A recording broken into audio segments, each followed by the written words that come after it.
Ladies and gentlemen, welcome back to the Turf Today podcast.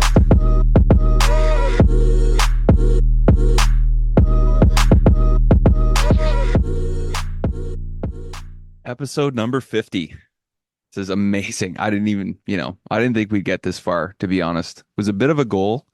50 episodes was a bit of a goal when we first started this thing, and it's really cool to be there. It's become a bit of a routine last year and a half or so of putting these out, having the conversations, finding the guests, working with different people.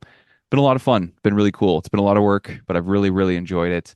Everything that we did before, now everything that's moved into the Superintendent Network, everything Brian's doing right now, it's just been incredible. So I'm really fortunate. I want to extend a huge thank you, obviously, to our listeners. You guys are the ones that have kept this show on the tracks and kept it rolling. The people behind the scenes have also been fantastic. Somebody I wanted to highlight a little bit here, actually, is my old man. My dad, Bill Kershane, has done a lot of work behind the scenes for the show and for Turf Today, the brand itself. He worked 25 years in the NHL, director of corporate partnerships. So he worked very closely with a lot of different brands and different companies on strategies and how to, produce different things and market different things. So he's been great and integral role of Turf Today. The brand and everything we've done, we wouldn't have been able to come this far without everything he's been able to contribute. And he's only, newly retired. So he was doing this while working. And now he's found a little bit more time to be able to help us out. So we're really appreciative of everything he's done. And I will always harp on the fact that, Turf Today wouldn't be what it is without his help and a few of the other people that have been very, very important. So with Father's Day coming up this weekend, I want to give a huge shout out to my dad. He's been huge in my life. And, everybody listening to this should be very happy that we have him on our side. And, for yourselves, definitely do what you can to reach out this weekend to either your old man or somebody in your life who's been a father figure. And if you have kids, do what you can to spend the day with them because it's a big one. I'm certainly looking forward to spending the day with him and with my son. So we'll move it on. Episode number 50. It's a big one. And we are very, very fortunate to have John Jeffries, the golf course superintendent at Pinehurst number 2. Now, this week, we are previewing the U.S. Open Championship. Very, very excited to be able to bring this one to you. These guys have worked very, very hard over the last little while here to get the course ready. And from everything I've seen online and everything Brian and I have talked about, it should be a busy week leading up to an amazing 4 days. So I'm really looking forward to watching it on TV. And I hope that the coverage does the course justice. You'll hear a few of the different things John talks about the golf course and what he's hoping to see. Let's see how Brian's doing. I know he's been a busy man. We're talking to him right now while he's at Muirfield. So we're going to jump right into it here. Perfect. You got it. Yeah. So I got a bunch of stuff for him to talk about. So probably another short one. Be respectful. Maybe try and stick to like 30 minutes. Probably a pretty busy guy right now, I would say, eh? Yeah. Yeah. There's a lot going on. So advanced week is always the crazy week. So They are probably grinding over there. What do you think the weather's like? You not too far, right? no, yeah, I'm like 7 hours, I think. It's a 7 hour drive down there. They're definitely a little warmer. I haven't taken a look at what their forecast is, but who knows? Who knows? Always hit or miss. Last time they hosted the event, they were pretty baked out. So that was right after Core Crenshaw came in and they did a whole bunch of turf removal and they added all the waste areas and all that kind of the wire grass, all that kind of stuff. I think it's single row irrigation. It was toasty. Jeez, a lot of work. Yeah, I don't think they're going to be doing that again. Last time I talked to John, he said they were going to water a little more if needed, obviously, than they did the last time. But should be another great week. Mm-hmm. And you're in your backyard right now? You're at Yeah, it's Muirfield Village this week. It's a home game, so 10 minutes away. Spending some time out there doing some video stuff, hanging out with the crew. It's like my second family out there. I mean, they were extremely instrumental in kind of helping me get this thing opened up, get Superintendent Network off the ground, and opened up that network for me and introduced me to a bunch of people. Get to know so many people over the last. Gosh, I've been out there since Paul Latshaw was out there. Started going out and doing some stuff for him, and then when Chad came in, probably 2016, 17, I think when he came in. Chad's a good friend, so been out there, did data for them for several years, and then started doing some video stuff, and it's just kind of all taken off from there. Nice. So it's probably a little bit lighter then. Probably a little bit more fun. You know a lot more people. Anybody pulling any pranks on you or anything like that? Not this year. Not Yeah, this not year. yet. They don't mess with me a whole lot. Thankfully, they don't mess with me a whole lot, but there are always pranks going on out there. There's It's always something. That's good. You got to keep the people going, right? got to keep the people going. Yep. It's and there's two culprits that typically end up doing most of it, and they're not in town yet. So they get in today. So the shenanigans are going to start soon. Oh boy. Hey, look, okay, you got the sticker on there. There Yeah. it is. Yeah. Every I round starts love here. it. That's I right. love it. Yeah. Picked up a few. We were down in Arizona. So I got to get some Turf Today stuff going. We got to make some stuff up and start getting some stuff out there, man. for sure. I was thinking we could do a little bit of a giveaway maybe for episode number 50. I mean, John Jeffrey is a pretty big name. Oh US yeah. Open. Like it's not a bad idea. So we could think of something. Yeah, absolutely. Absolutely. And it's a little easier to mail it from the States here. So I'll get some Oh stuff that yeah. I can send out from down here, and any Canadian ones that need to go out, you can take care of those. So Absolutely. Yeah, perfect, that'd be man. cool. It'd be nice if we could get some Pinehurst swag. I don't know if you got anything last time you were down there or not. No, not really. I got some stuff for me, but I didn't Well, really get yeah, yeah. I didn't really get a ton of swag. Yeah, I always build that into the budget. Got to make sure I've got Oh, for sure. my wardrobe is absolutely insane right now. I think I clear it out 2 or 3 times a year. It's just like, oh my God. My wife yells at me, "Do you really need another golf shirt? Do you really need another hat?" Yeah. Yeah, I went I to the do. course, so Yeah. I don't know when I'll have a chance to go back. So of course I need to get something. yeah, that's a big part of golf culture is going to the pro shop and finding something you like with their logo on it. Yeah. Little memory. Yeah. I last year I started collecting ball markers, and I Okay. got this cool little magnet board, and I put magnets on the back of all the ball markers. Turned out pretty cool. So they all keep falling off now though. So I just use the I use the sticker backs, and the stickers aren't exactly holding up too well. So I gotta get the hot glue gun out and fix that thing up. So Yeah, I'm sure the more courses you go to, the bigger it's going to get. Eventually, you could probably do a full fridge. yeah, pretty much. Yeah, my turf fridge is filling up quickly with stickers too. So Oh yeah, it's the coming along stickers on the nice. fridge. Yeah, man. That's the thing about having a brand, right? You got all the swag and all the stickers and all the different things, and then people trade with you and want to send you theirs and stuff. So it piles up. 100%. I got a drawer 100%. over here. Do you? It's just a drawer.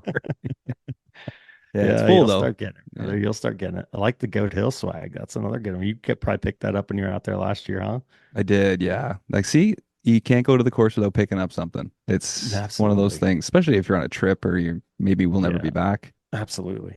I was gonna ask you, did you see the post we had on Turf today about the fears on a golf course? I did. What's the response? It was all over the place. Really? And yeah, and I was kind of shocked because I didn't know if people were really going to put themselves out there. I thought it might be more of a joke. There were some people obviously making jokes, but it was Yeah. really cool to see people putting themselves kind of out there and being a little self-deprecating. And Yeah. it's cool to see the different things and different challenges people have overcome on the golf course because there is a lot. I think you Yeah. learn a lot of life lessons working out there too. No question. I think that's the one thing when I've been traveling and doing a lot of these interviews, guys are always pretty open, whether it's struggles at the golf course or even more so, personal struggles. People have really opened up, and it's great to hear that kind of stuff because, especially like we talked about last week, with all the kind of mental issues that have been the chat of the game of golf recently, people are willing to open up and share, and people like to hear that stuff to realize, they're not alone if there's some personal struggles and stuff like that. That's one of the really cool things that's been a little bit of a surprise over the last 2 years is just how willing people have been to open up about some of the things that they've been through. And there's so much we can learn from one another, obviously on the golf course, but even more so off the golf course and how people deal with stress and all that kind of stuff. It's just it's really cool part of the community. You mentioned talking to a few different people and different superintendents and things like that. Would you say that most of the men and women you talk to are more working superintendents or working leaders, or would you say it kind of leans more to people that are behind the scenes and in the office and in the shop kind of thing? They're all working superintendents. I mean, they're all working, but as you know, I mean, people wear different hats, Hmm.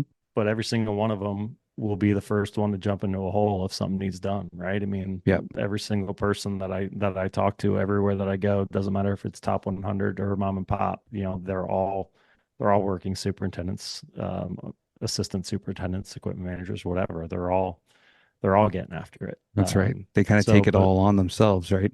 It's yeah, a lot to take yeah, on the shoulders, but and that's what it leads kind of to that mental health side of it. There is a lot.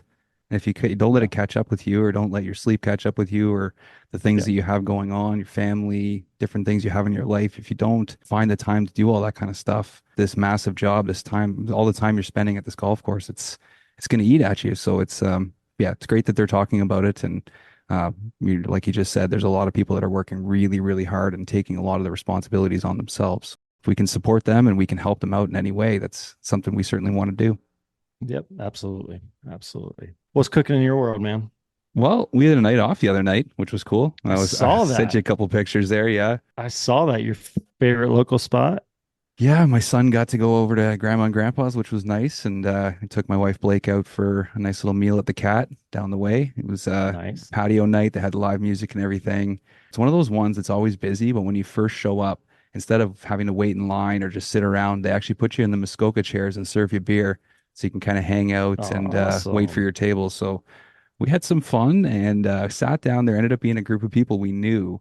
One of my good buddies' group of friends was right there. So I said hi to a few of them. And obviously, I sent him a text and was like, "Hey, I'm here with all your friends out for dinner." And he's out east with his wife right now. So a few Okay. minutes later, he sends me a text and he's like, "Double round of tequila for that whole table." I was like, "Are you serious?" He's like, "Yeah, I'll send you the money." So Jeez. my wife runs off to the bar, and a few minutes later, big tray of shots comes out, and we Oh put it down. It's no. like 7 o'clock in the evening.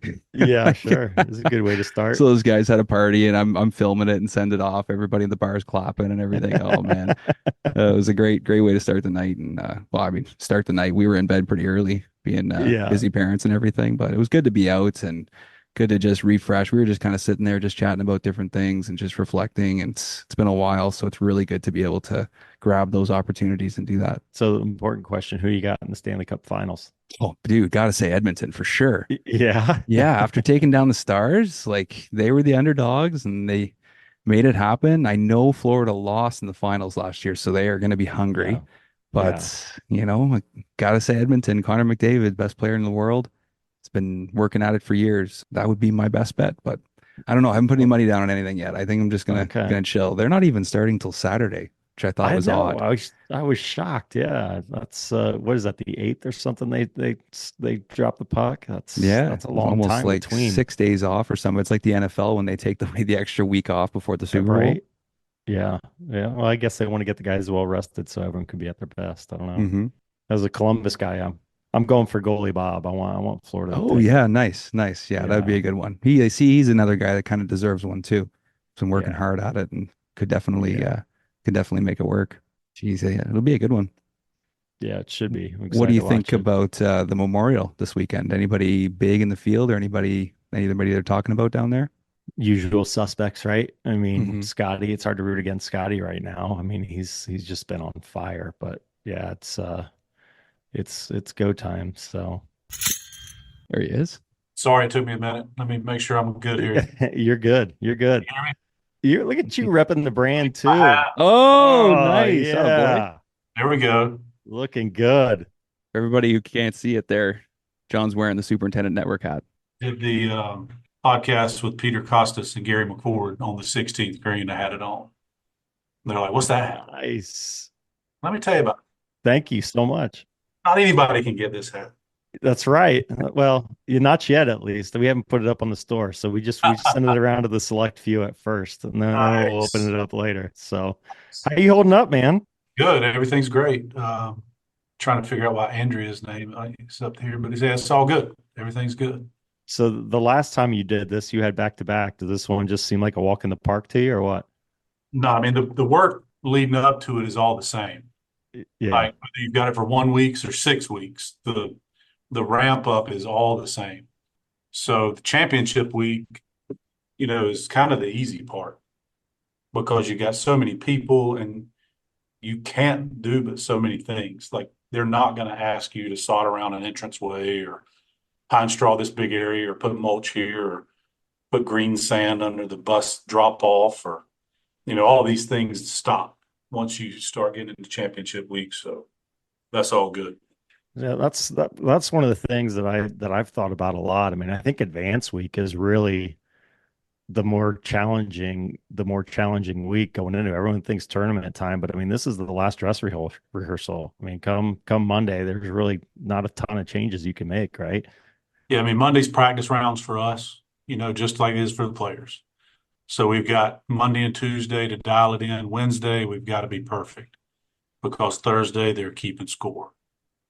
So let's get through this week with all the credentials. I didn't get my credential. Where's my parking pass? I ordered extra large shirts, not double X. Let's get through all that stuff. Advanced week is certainly hectic and triple checking everything. Nozzles are on sprayers, just all that stuff. But it's fun. We're good. We're amped up and ready to roll.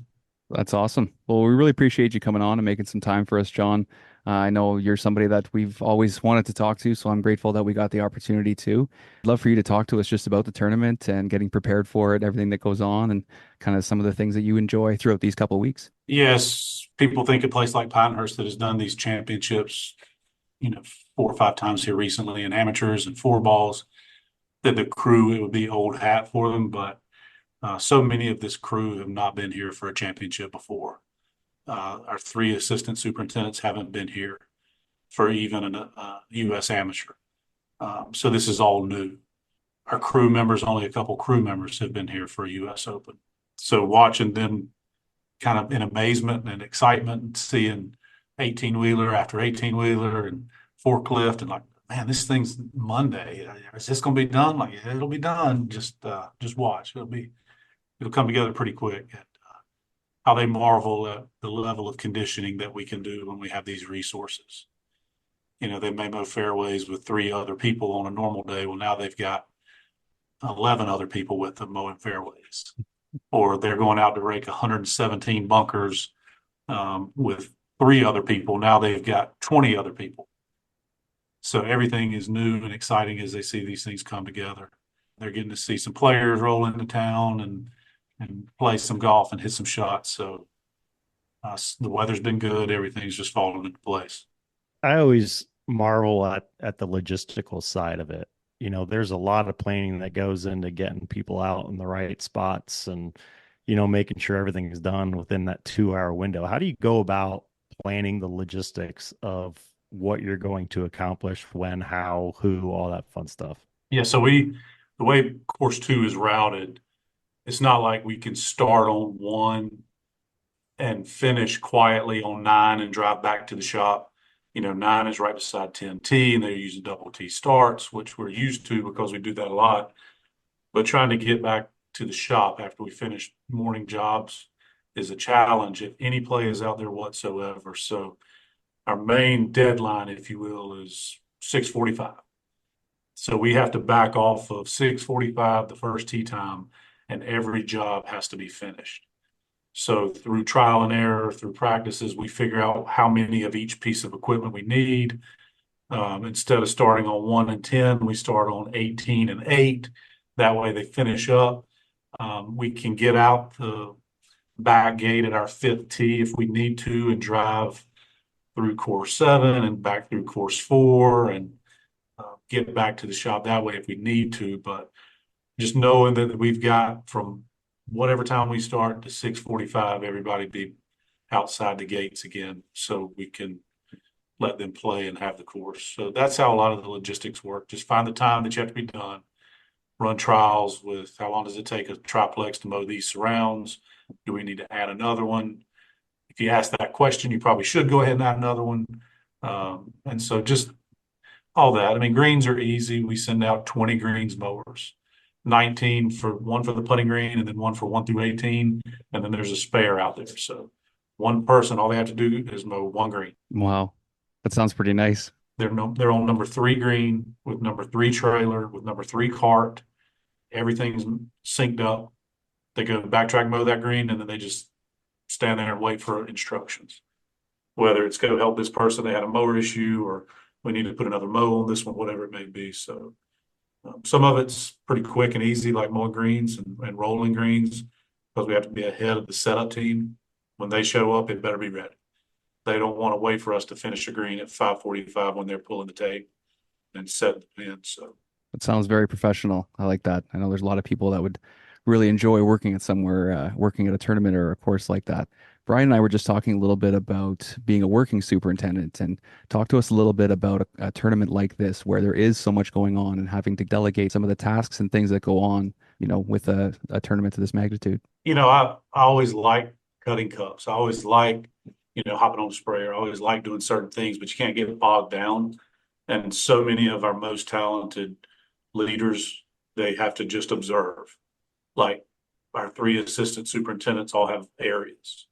Eric will be on the front, David will be on the back, Andrea will be on the cradle, which will be the driving range short game area, and then come help us. And all they're doing is just watching and making sure everything's working. And then we even have our AITs, our foreman, and our spray tech as quality control, if you will, where they're just watching. They're just going behind, making sure, if somebody will be late, somebody will oversleep. They're versatile enough to plug into any position. So they're kind of in the bullpen ready to go. And then we have several superintendents that are friends of ours that are also quality control, just walk and look and observe and make sure everything's buttoned up. We call that role around here the VIP status, where VIP. Nice. you just get to walk around with John all day and scout turf. That's the job. One of the cool things, and I've been very fortunate to spend a little bit of time with you over the last couple of years, John. One of the cool things that you always say is every day is somebody's U.S. Open at Pinehurst. Talk a little bit about that mentality. It helps you prepare for things like this. If you have high expectations and you set those goals for yourself, when you get to a championship where other people are setting goals for you, it makes it feel easier to attain. Now, it is different. I mean, for a normal day, we may stamp a couple of greens or 3 greens. Now this is morning, afternoon, and evening. Every green gets stamped, every green gets firmness, every green gets really nuanced detail. So, but when you do prepare yourself for high level expectations, it does make everybody a little bit more comfortable when you have these championships. Sounds amazing. I'd love for you just to talk a little bit about the golf course itself. I know Pinehurst has so much history. We know the 9 different golf courses at the resort. Yeah, so 10 golf courses now, plus the 10 crate. golf courses. That's Yeah, right. just opened course 10 back on April 3rd. So Tom Doak down at the old pit property. So yeah, that's it's a big place. Started back in 1895. The resort was founded, which coincides with the USGA and their founding. Golf didn't really show up here until like 1901. The funny story is people were hitting balls in a field, and the dairy farmer for the resort didn't understand what they were doing. And he complained to the owner, "Hey, these people are hitting these balls and scaring my cows. What are they doing?" And so they're hitting golf balls out in the dairy pasture.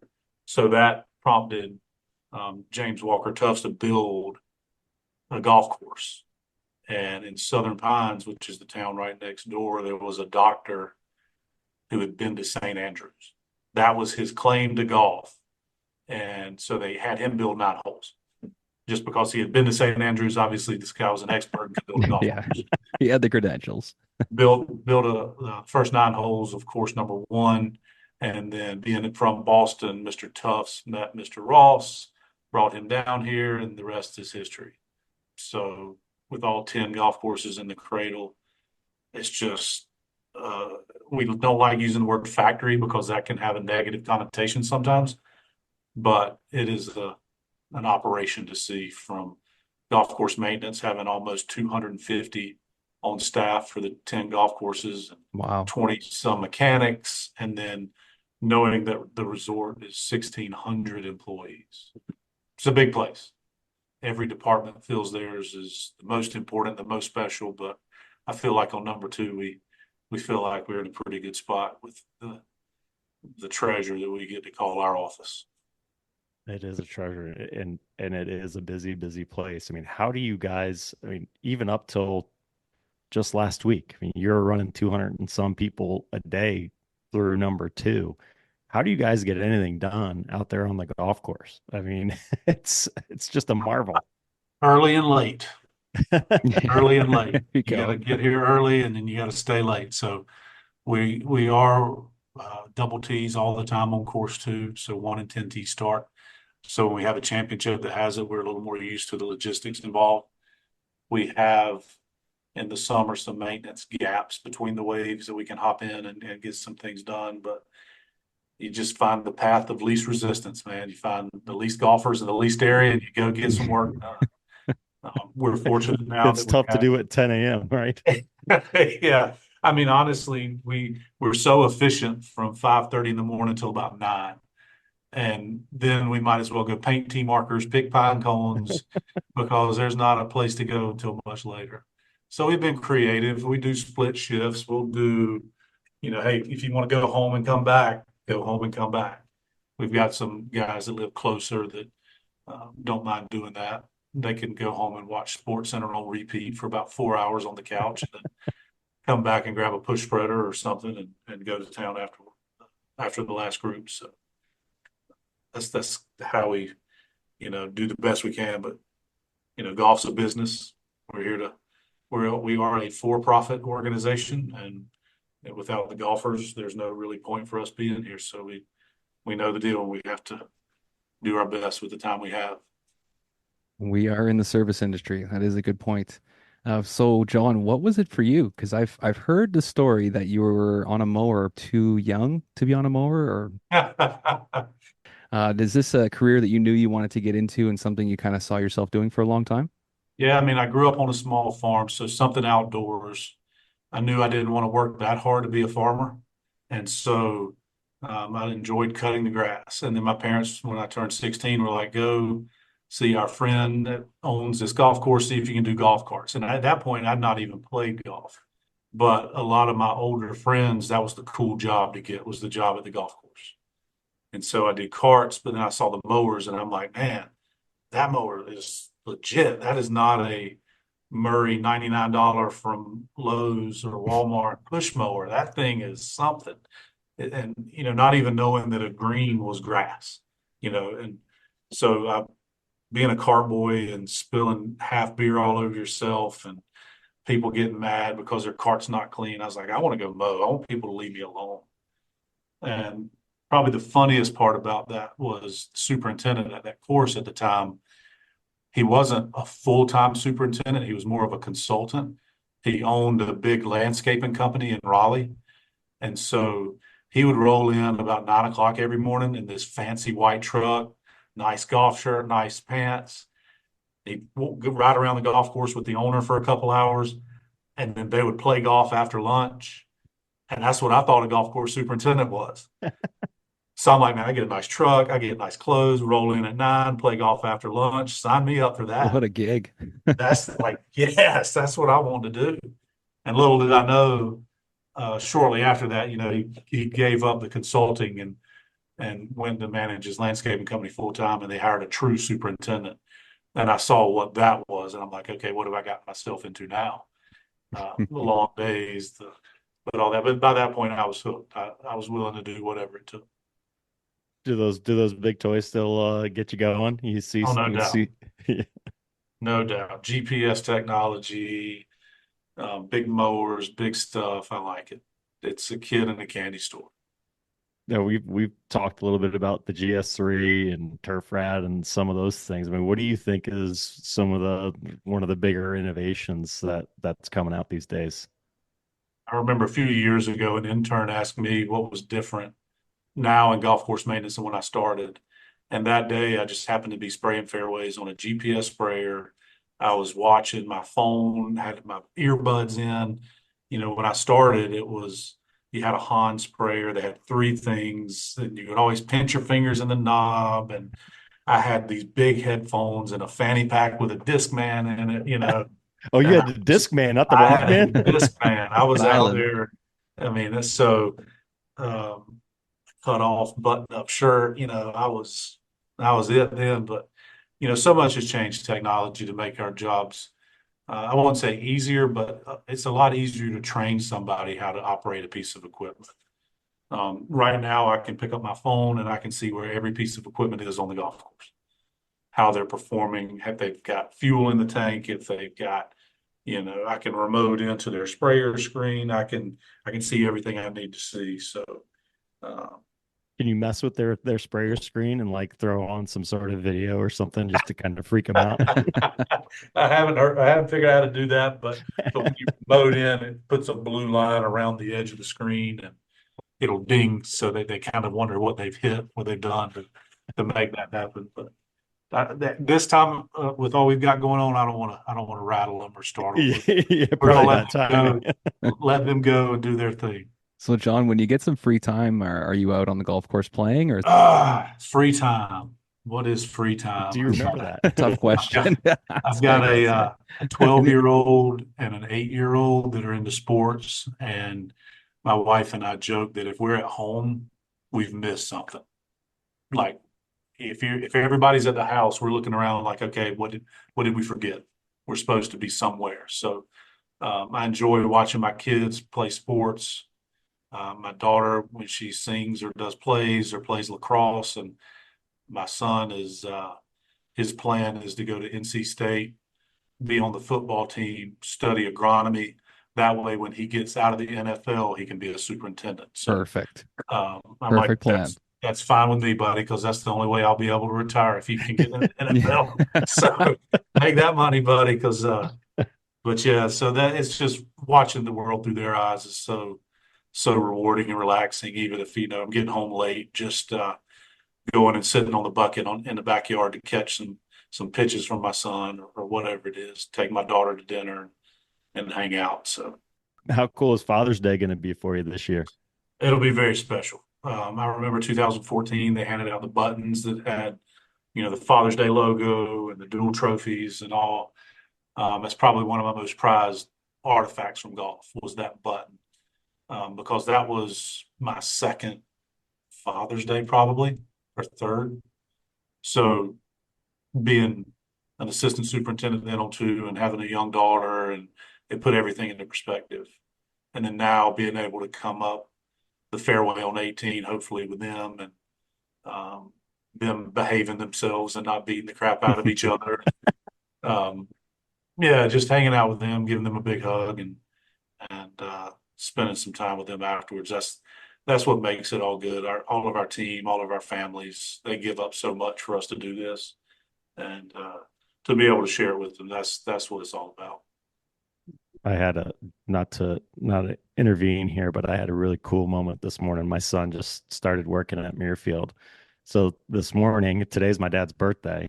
So he came in and my mom and dad came in. So I was driving mom and dad around the golf course and then we were watching my son working tournament week this year. So it was Awesome. pretty special morning having three generations out there and it was pretty cool. So Yeah. sorry, I didn't mean to intervene No, here. that's It's a awesome. personal story. That's what it's all about. Like not Yeah. many kids get to go inside the ropes of the US Open.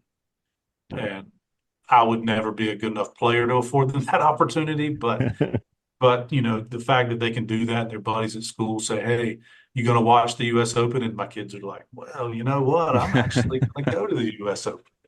So that's really cool. You have the four-seater cart all week. I don't know what I'll drive actually. I Yeah. probably need to figure that out. You got all the roofs off the carts yet? Not yet, not yet. Most of ours will be able to leave on, Oh, that's good. and then evening shifts we'll try to take stuff out there without roofs. But yeah, all that stuff, the little nuances of the championship, cutting the labels off the flags, all those little things you got to do. But yeah, that'll be knocked out this weekend. It's a special weekend, a special tournament. It's amazing you get to be such a big part of it and so close to it with your family, and it's a memory you'll have for a long time. Something we talk about on the show is about younger people getting to these tournaments and volunteering. I know you're working with a lot of different volunteers right now, and what would you say to somebody who has kind of a bit of a fear of reaching out to a superintendent or a golf course or trying to find the lines to be able to be a volunteer at something like this? Do it. I mean, just reach out, put yourself out there, get out of your comfort zone. It reminds me a lot of like as a kid at camp. Like if you ever went to a week long camp and you're really nervous on that first day. You may not have known a lot of people. And then as a kid, by the end of the week, you're best friends with everybody at the camp. And you're like, I'm going to stay in touch with all these people. And back in my day, it was writing letters or maybe getting their phone number and calling them from home or whatever. But I liken it to the kid at camp. You've got all week with all these people and you build such relationships, and hopefully you keep in touch with a couple of them when it's all said and done. And it can propel you in this industry to future success, whether it be as an AIT moving up or you move to a new area and you know somebody in that area that can help you get accustomed to the new place you're moved to. It might be the best answer we've had, Brian. That hit me so hard Good. to the core because I've been to summer camp as a kid and I've been that new kid volunteering at a tournament, not knowing a single person there. Nailed it. Yeah, it is. It is cool. I mean, I love the beginning, Monday tournament week, and you get all these volunteers that come in and they don't know anyone by the end of the week. Like you said, I mean, they're just their best buds and all that. But it's a little unique for you down there, John. I know you've got, what, 80 to 90 people on staff from the different courses and limited volunteers. How are you getting the manpower for the tournament? So we have no housing in Pinehurst, right? We're not a metropolis. We don't have all these hotels. Even the USGA interns are going to lose their rooms and have to move up to Asheboro, which is almost an hour drive for championship week. So that's the operations USGA interns. It's an obstacle for us. We do have the women in turf that'll be here. They were able to secure housing through what they had done at Pine Needles for the Women's US Open. So we'll have 20 women in turf. We'll also have alumni, as we like to call them, people that worked here in the past that still have a buddy in town that can crash on their couch or do whatever. So the Pinehurst employees, the alumni, that's our base. That's 95% of what we do. And then you get a call from somebody that, hey, my sister lives in Seven Lakes, which is 10 minutes away. Hey, my brother-in-law lives in Aberdeen. I actually had a superintendent from Australia that has somebody they know that lives in Aberdeen, so he's coming over. There's no other way for us to have that unless they can be resourceful and find their own housing. It's unfortunate that we can't open it, but it also makes it a little more personal for our people that get to do it, being on these other courses all the time that don't get the spotlight. And you guys are an anchor site now too, right? So how frequently is it coming back? Our next one will be in 2029, and that'll be a back-to-back men's and women's US Open. And then we go 35, 41, 47. So every 5, 6 years until 2047. You're going to be investing in housing between now and then, so you can Yeah. VRBO it to some Gosh. bigwigs that come in. My wife was trying several years ago, we need to get a condo. And I was like, no, we don't need to get a condo. She does not hold that over my head at all. Yeah. We should have done that. But yeah, I mean, there's not even a private school here that has dorms. The Wow. nearest dormitory of any sort is Fayetteville State University, and that's over 50 minutes away, or St. Andrews University down in Laurinburg, that's 50 minutes away. So just really limited in options for housing. There may or may not be a lot of campers hooked up around the shop and plugged Yeah. in beside some of the horse barns around behind the shop. I've been thinking about getting one of those camper vans and just travel around in one of those things, and so I don't have to get a 100%. hotel room anywhere. 100%. Just Yeah. park right at the shop, eh? Yeah. Shower in there, all that fun stuff. Good to go. Yeah. Well, John, you mentioned the button earlier being an amazing souvenir from Pinehurst. There's another souvenir from Pinehurst that I've read about, and I'd love for you to tell us about it. The Deuce coin? Oh, yeah. So if you make a two on number two, birdie par three, eagle to par four, whatever, you get a coin. And those are pretty sought after items. I thought it was just kind of a niche thing our marketing team thought of, whatever. But you have people that are legitimately upset if they don't get one, or they leave and nobody told them about it, or they forgot. So yeah, it's a highly sought after trophy to get a Deuce coin. Nice. Do you have one? I don't have one of the physical coins. I've made some twos. Attaboy. If they had a 10 coin, I'd also have some 10 coins. But yeah, Oh, geez. I've birdied some holes on some par threes. Yeah. You mentioned the marketing team, and it just kind of jogged my memory. We talked before about kind of the Riggs effect, and when he was spending a bunch of time there during COVID. What's been that big change since 2020, and obviously golf is huge right now. What are you seeing down there? You used to have a jacket to eat in the Carolina. Golf has changed so much, and our customer base has changed so much.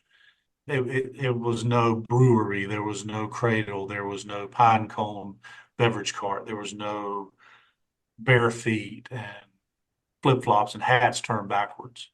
And I remember when Barstool came around, I was like, is this going to put off our other customers?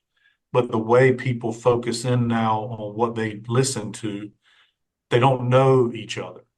Like it's not like they turn on the news and this everywhere. So you can have that segment of the business here, and they don't know that this segment of the business is here, the kind of old golf media or new golf media, whatever it is. They don't interact with each other as much. They do their own thing. And there are a few times where it gets a little loud or somebody complains that can't believe this language or things, but that's anywhere. That's if you go to a ball game. That's if Mhm. you go to to the airport, whatever. Never thought I'd see the backwards hat and bare feet at Pinehurst, but it's pretty commonplace. We were talking a little bit earlier about the changes from Corin Crenshaw and last time you guys hosted the Open. I mean, it got a little dry and all that. What's the expectation for next week as far as playability? So in 2014, from May 1st until championship week, we only had one significant rain event, and that was 3.75 inches on May 15th. Wow. So when you get that much rain here, it's not sustaining. It just soaks in, runs off. So when you only have that one rain total for that whole stretch, it's going to be dry. We were center row irrigation. We were playing firm and fast. At that time, the quote was brown is the new green or whatever it was. So we let it dry out, and nature was the big determining factor in that. Yesterday morning, we had a half inch from 5 to about 6:30, and then yesterday afternoon we had another 10. So already we've had more rain in June than we did all of 2014. And so the weather will dictate what's green. We're forecast to be about a 60% chance the next 2 days, and then it'll be dry for the weekend. So the grass is going to be greener just because of the weather we've had. The greens are Bermuda versus bent. So we feel like we can control speed and firmness a little more without fear of losing turf. So all that is, things that'll be different. I think it'll be a pretty stark contrast, you know, to what it was in 2014. Even if we don't run another drop of water with irrigation for the next 2 weeks, it'll be a significant contrast. Is there anything you're looking forward to seeing on TV? Some changes you guys have made or some projects or something you've done that you kind of looking forward to seeing, or do you not want to watch? Like how does that work for you? I like watching. We haven't really done anything significant. We've added a little more wiregrass here and there, but the native areas have 10 more years of maturity to them. So in 2014, they were only 4 years old. And we had no idea what we were doing in native area management. So we've learned a lot each year. Bill Core tells us, we're like, Bill, what do we do here? What do we do here? And I'm like, Bill's like, there's no textbook. You're going to have to write the book. I'm like, thanks, Bill, for all the help. Thanks, Bill. But yeah, You gave us this. Now come yeah, on. yeah. And you left and you jet off and do these other things. Now we're stuck with it. But it's been a learning experience. We've enjoyed it. And that's probably the biggest thing. We've got 10 more years of experience in the native areas and the maturity and the diversity of all the plants. It's going to be more difficult. Well, John, we want to be respectful of your time. We know you're extremely busy this week, so just throw the floor to you. Is there anything you want to promote? Anything? I know obviously how proud you are of your team, but anything else you want to pump? Man, I'm just so proud to be here at Pinehurst and with all the people. They do a great job every day, whether it's May 15th, May 30th, or June 10th here in another week. They care about what they do, uh, and all the other courses chip in and help out. I think too often as a superintendent, you get too much of the blame, but you also get too much of the credit. And it's it's so awesome to share this office with all these talented people that go on and do their great things. They can stay here as long as they want, but they're obviously ready to go do other things for themselves. Our team members, whether it's assistants, AITs, interns, our GAP students from the Greenkeeper Apprentice Program, either the graduates from last year or the students that we have currently enrolled. I mean, they're the superstars. You know, there'll be 100 and some players out there that are pretty at the top of their game, but I've got a group that's at the top of their game at what they do. So that's awesome to be a part of.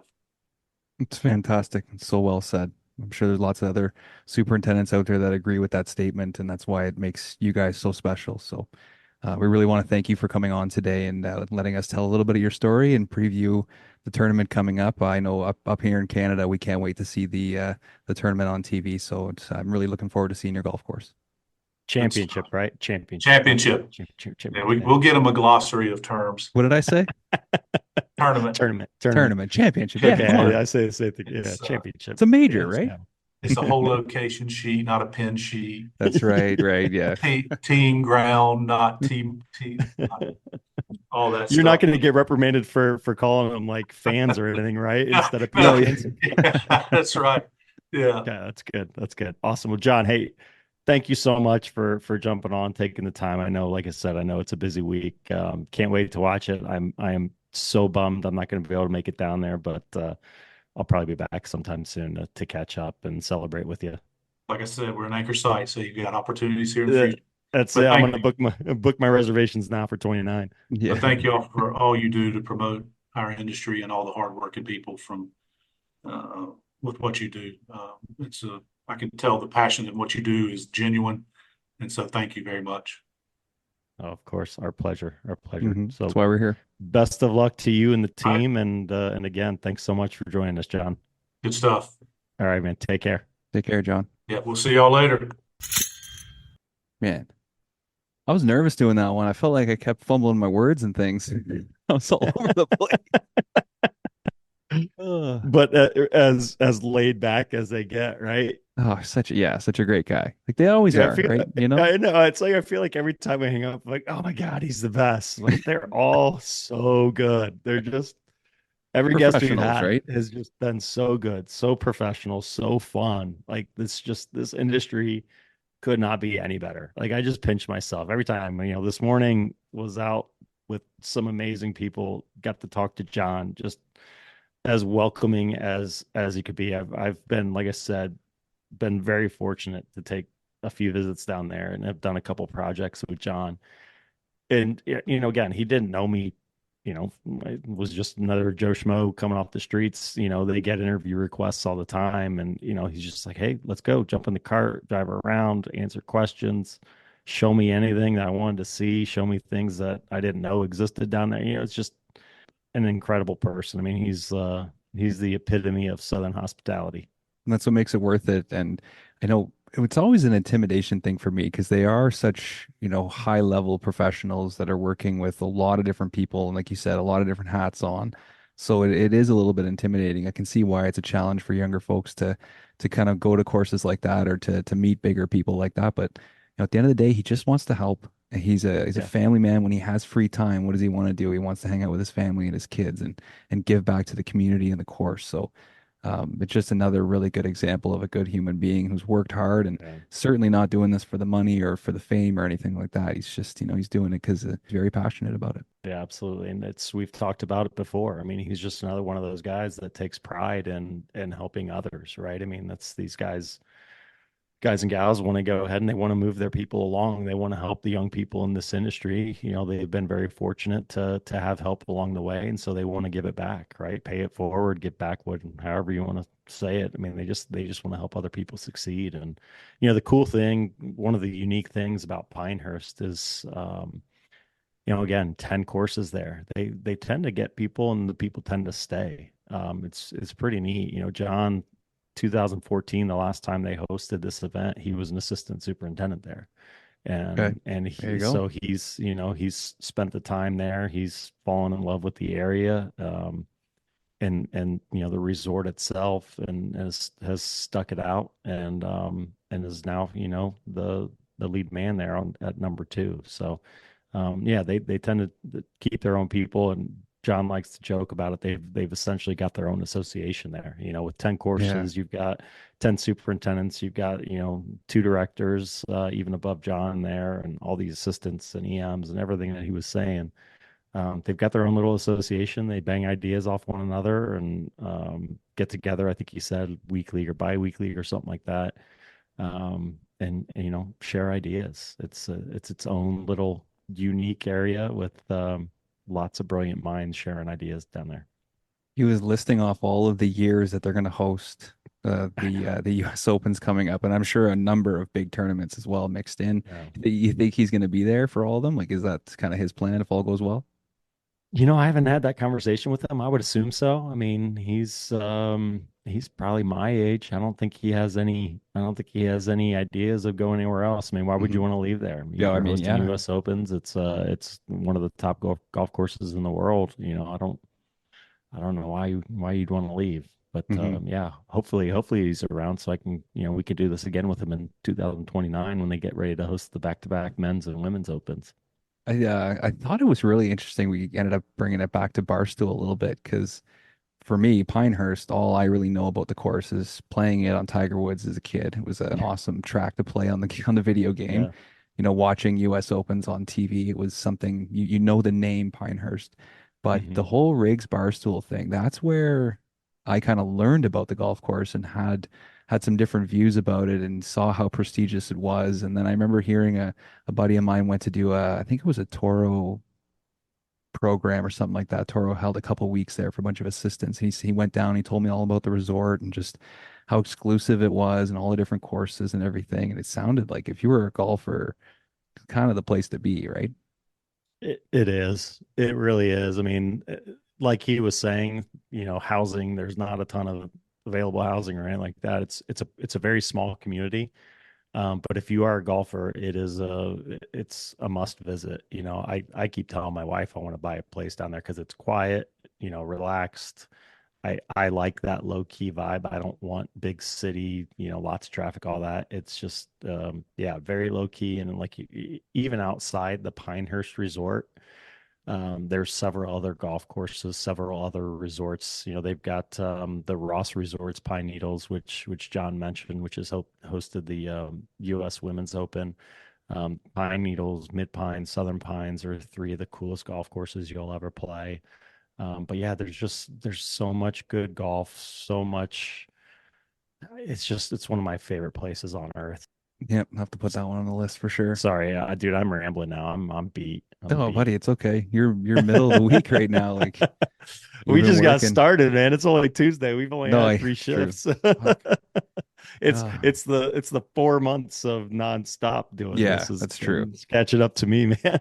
You're a busy I'm guy. home though. Look at this. I'm Yeah, home. it's true. You're in the home office, Yeah, yeah. which just puts you back into our fifth state that we talked to you at, right? That's right. That's right. This is the first time. This is the first time I've had two in the same spot. The first one and this one. So Yeah. Oh man. Well, go get some rest because I'm sure you're going back to the golf course soon, right?